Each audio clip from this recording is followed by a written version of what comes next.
Assalamualaikum warahmatullahi wabarakatuh. Di sini saya ingin menjelaskan menu 1 dan menu 2. Yang pertama menu 1 ini untuk memuat data dari file CSV dan jika berhasil maka akan menampilkan pesan berhasil memuat 100.000 data pasien dan total kasus diabetes terdeteksi 8.500 atau 8,5%. Di sini logika kodenya. Yang pertama, sistem akan mengambil data dari file CSV menggunakan metode inisialis data, dan jika gagal dimuat maka akan menampilkan pesan kesalahan, dan jika berhasil maka akan menampilkan jumlah total pasien dan jumlah total kasus diabetes yang ditemukan. Lalu terdapat validasi untuk memastikan data sudah dimuat sebelum pengguna mengakses menu analisis, dan jika belum maka akses akan ditolak dan menyuruh pengguna memilih menu 1 terlebih dahulu. Selanjutnya menu 2 yaitu analisis kasus diabetes berdasarkan jenis kelamin. Di sini akan menampilkan 4.461 pasien perempuan dan 4.039 pasien laki-laki. Di sini logika kodenya, sistem akan mengambil data distribusi diabetes berdasarkan jenis kelamin melalui metode get diabetes by gender, dan hasilnya akan ditampilkan menggunakan perulangan sehingga pengguna dapat melihat jumlah pasien diabetes laki-laki dan perempuan. Sekian dari saya. Oke, saya akan melanjutkan untuk menu 3, analisis diabetes cases by age group. Menu ini menjawab pertanyaan dari seluruh pasien yang terdiagnosis diabetes, berapa banyak yang tergolong anak-anak, dewasa, atau lansia. Oke. Dia bakal dia bakal memanggil analisis service get diabetes by age group. Terus dia bakal meneruskan panggilan ke get diabetes by age group. Terus habis itu service layer di sini bertindak sebagai jembatan antara tampilan CLI dengan analyzer. Dia tidak mengerjakan logika apapun, cukup mendelegasikan ke diabetes analyzer. Oke, terus dia bakal di diabetes analyzer ini dia bakal mengerjakan logika inti. Terus dia bakal ngejalanin iterasi seluruh record yang merupakan list of patients record object filter. Pertama hanya pasien dengan R diabetes yang dihitung. Ini juga dia bisa klasifikasikan usia. Dia memakai 3 bucket, anak-anak di bawah 18, habis itu dewasa itu 18 sampai 59, dan lansia itu 60 ke atas. Terus setiap record yang lolos filter ditambah ke bucket yang sesuai. Terus dia bakal nge-return di dictionary berisi jumlah ya per kelompok usia. Seperti inilah output di terminal. Oke, terus lanjut untuk menu 4. Menu ini menjawab pertanyaan seberapa jauh perbedaan rata-rata kadar HbA1c antara pasien diabetes versus non-diabetes. Sebelum itu, apa sih HbA1c itu? HbA1c itu adalah indikator medis yang menunjukkan kadar gula darah rata-rata selama 2-3 bulan terakhir. Oke, lanjut. Langsung saja kita ke menu, langsung saja ke kode utamanya di main PY. Yang pertama dia akan memanggil analisis service get analisis HbA1c. Oke, ya. Terus kedua dia bakal di diabetes analysis service dia akan mendelegasikan ke clinical analyzer. Terus dia itu berbeda dari menu 3 yang memakai diabetes analyzer. Menu 4 ini menggunakan clinical analyzer karena HbA1c ini adalah indikator klinis, bukan data demografis. Oke, terus di clinical analyzer ini dia bakal mengerjakan logika intinya itu dia bakal ngebuat list kosong, 2 list kosong, satu untuk pasien diabetes, satu untuk non diabetes. Terus iterasi seluruh record itu dipisahkan nilainya di HbA1c level ke list yang sesuai berdasarkan flag diabetes. Terus dia bakal ngitung rata-rata masing-masing list dengan sum atau len ya di sini. Terus dia bakal ngebulatin kedua desimal dengan round ya. Terus dia bakal nge-return dictionary dengan 2 key average diabetes dan average normalnya. Dan ini adalah output dari terminalnya. Dia bakal menampilkan persenan diabetes patients dan normal patientsnya dari HbA1c levelnya. Oke, jadi di sini saya akan menjelaskan untuk bagian menu 5 dan 6. Untuk menu 5 adalah analisis rata-rata kadar glukosa darah pasien diabetes dan non-diabetes. Di sini hasilnya untuk yang pasien diabetes adalah 194,09 mg per desiliter, sedangkan untuk yang pasien normal atau non-diabetes adalah 132,8 mg per desiliter. Untuk alur kodenya sendiri, saat memilih menu 5, sistem akan memanggil fungsi Get Analyze Blood Glucose, yang di mana fungsi tersebut akan memanggil fungsi lain, yaitu Analyze Blood Glucose. Nah, di fungsi ini, yang pertama, kita akan buat dua variabel dulu untuk menampung data rata-rata kadar glukosa darah dari pasien diabetes dan non-diabetes. Dan di bagian sini, kita akan masukkan data-data tersebut ke array yang sudah disiapkan. Dan di bagian sini, dari hasil array tadi, itu kita hitung rata-ratanya. Hasil rata-ratanya bakal dikembalikan. Dan untuk menu 6, ini adalah untuk menghitung rata-rata BMI dari pasien diabetes dan non-diabetes. Di sini hasilnya, untuk pasien diabetes, rata-rata BMI-nya adalah 31,99. Sedangkan untuk yang pasien non-diabetes, itu adalah 26,89. Untuk alur programnya kurang lebih sama. Yang pertama akan memanggil fungsi getAnalyzeBMI ini.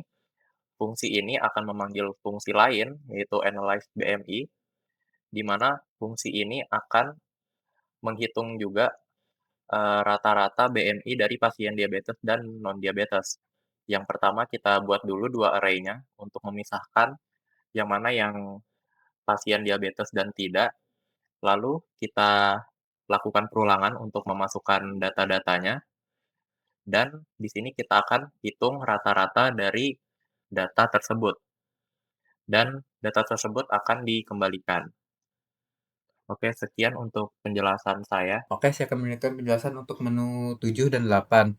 Untuk menu 7 sendiri, sistem akan menampilkan persentase perbandingan antara pasien yang memiliki diabetes dan memiliki hipertensi dan pasien yang memiliki diabetes tapi tidak memiliki hipertensi. Jika kita coba di sini menu 7, nah di sini muncul diabetes rate pasien yang memiliki hipertensi yaitu 27,9% dan diabetes rate pasien yang tidak memiliki hipertensi tapi memiliki diabetes yaitu 6,93%. Untuk kode programnya sendiri di sini, jika user memilih menu 7, dia akan menjalankan metode get analyze hypertension risk. Yang mana di bagian metode get analyze hypertension risk ini, dia juga akan memanggil lagi metode analyze hypertension risk yang ada di file analyzer ini. Nah, di sini untuk di bagian metode analyze hypertension risk ini, dia akan mengecek apakah pasien memiliki hipertensi dan pasien memiliki diabetes. Kemudian di sini dia juga akan mengecek apakah pasien ini tidak memiliki hipertensi tapi dia memiliki diabetes. Kemudian data yang dihitung tadi dia disimpan datanya untuk pasien yang memiliki diabetes dan memiliki hipertensi, dan pasien yang memiliki diabetes tapi tidak memiliki hipertensi. Kemudian dia akan menghitung persentasenya, kemudian di sini dia akan menampilkan datanya. Kemudian lanjut untuk menu ke-8. Menu 8 ini akan menampilkan prevalensi diabetes per kategori merokok. Nah, sini jika dijalankan di sini akan muncul diabetes prevalensi per kategori merokok. Misal di sini Foremark 17,0%, Ever 11,79%, Nutcurrent 10,7%, dan seterusnya. Untuk alur kodenya sendiri, pertama di bagian main, jika user memilih menu 8 pada pilihan menunya, sistem akan memanggil metode get analyze smoking impact yang ada di service. Yang kemudian metode get analyze smoking impact ini akan memanggil lagi metode analyze smoking impact yang ada di analyzer. Nah, kemudian di bagian analyzer ini yang pertama-tama dia akan membuat dictionary kosong terlebih dahulu. Kemudian dia akan menggunakan add property untuk memanggil kategori merokoknya yang ada, seperti Ever, Not Current, dan lain-lainnya. Kemudian, jika status kategorinya ini belum pernah ditampilkan sebelumnya, dia akan membuat entry baru. Kemudian, jika ada pasien yang memiliki kategori tersebut, dia akan menambahkan jumlahnya menjadi +1. Kemudian, dia akan mengecek lagi apakah pasien tersebut memiliki diabetes. Jika iya, maka dia akan menyimpan juga di kategori tersebut diabetes count-nya atau jumlah pasien diabetes di kategori tersebut itu menambah 1. Kemudian di bagian sini ini untuk menghitung persentasenya per kategori merokoknya. Kemudian di sini untuk menampilkan data pas kategori dan persentase yang sudah dihitung tadi. Mungkin itu saja, sekian untuk menu 7 dan 8. Assalamualaikum warahmatullahi wabarakatuh. Perkenalkan, nama saya Miftahul Fauzan dengan NIM 2409106048. Pada kesempatan kali ini, saya akan melanjutkan demonstrasi untuk menu nomor 9 dan juga menu nomor 10. Menu nomor 9 sendiri akan menampilkan ringkasan hasil semua analisis yang dilakukan. Kemudian, untuk menu nomor 10 akan melakukan ekspor hasil semua analisis ke dalam sebuah file JSON. Kita akan jalankan dulu kode programnya. Nah, untuk mengakses menu nomor 9, kita perlu melakukan load pasien dataset terlebih dahulu atau memilih menu nomor 1. Setelah itu, barulah kita dapat mengakses menu nomor 9. Lihat bahwa di menu nomor 9 tampilkan semua analisis yang dilakukan. Lanjut untuk menu nomor 10. Menu nomor 10 akan membuat atau melakukan ekspor sebuah file JSON. Nah, isi file JSON-nya adalah hasil analisis yang dilakukan. Oke, saya akan menjelaskan sedikit lebih detail tentang menu nomor 9 dan juga menu nomor 10. Di menu nomor 9, sebuah metode getAllSummaries milik objek analysis service akan dipanggil. Kemudian ditampung ke sebuah variabel dictionary AllSummaries. Selanjutnya, AllSummaries dictionary tadi akan ditampilkan dengan format JSON dan indentasi 4. Saya akan bedah lebih dalam apa yang ada di dalam metode getAllSummaries. Nah, metode getAllSummaries sendiri mengembalikan sebuah dictionary. Kemudian di dalam metodenya itu diterapkan konsep Object-Oriented Programming polymorphism. Lebih tepatnya, polymorphism via inheritance. Di sini dibuat sebuah dictionary kosong bernama Combined Summaries yang nantinya akan menampung seluruh hasil summary analysis. Selanjutnya dilakukan sebuah perulangan untuk setiap elemen yang ada di property analyzer. Kita lihat di sini, property analyzer itu adalah berisi list. Di dalamnya berisi objek-objek turunan dari kelas Base Analyzer. Kita lihat di sini, jadi Base Analyzer itu adalah parent kelasnya, sedangkan Diabetes Analyzer, Clinical Analyzer, dan Risk Factor Analyzer adalah subkelasnya. Secara aturan, ketiga kelas tersebut adalah kelas yang berbeda, namun karena mereka adalah turunan dari Base Analyzer, maka mereka wajib melakukan override salah satu abstract method generate summary milik Base Analyzer. Nah, karena mereka mewarisi ini, maka konsep polimorfisme dapat diterapkan di metode get_all_summaries. Jadi, kita lakukan perulangan untuk setiap subclass atau child dari Base Analyzer. Kemudian kita hanya perlu memanggil satu metode yang sama yang dimiliki oleh setiap subclass dari Base Analyzer, yaitu generate summary. Ini konsep polimorfisme via pewarisan. Oke, lanjut ke menu nomor 10. Di menu nomor 10, kita akan membuat sebuah file output bernama diabetes analysis report.json. Kemudian akan dipanggil sebuah metode export report to JSON milik analysis service. Kemudian kita taruh parameter output file name di metode tersebut. Kita akan lihat metode export report to JSON. Di sini pertama metode akan membuat sebuah dictionary full report yang berisi semua hasil analisis dan juga metadata. Setelah itu, kode ini akan membuat atau membuka file jika sudah ada dengan file output file name, modenya adalah write, kemudian encoding-nya UTF-8, kemudian ditampung ke sebuah variabel file output.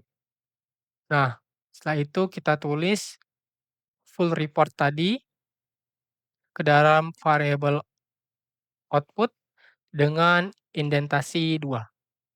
Mungkin sekian penjelasan demo dari saya, kurang dan lebihnya saya mohon maaf. Assalamualaikum warahmatullahi wabarakatuh.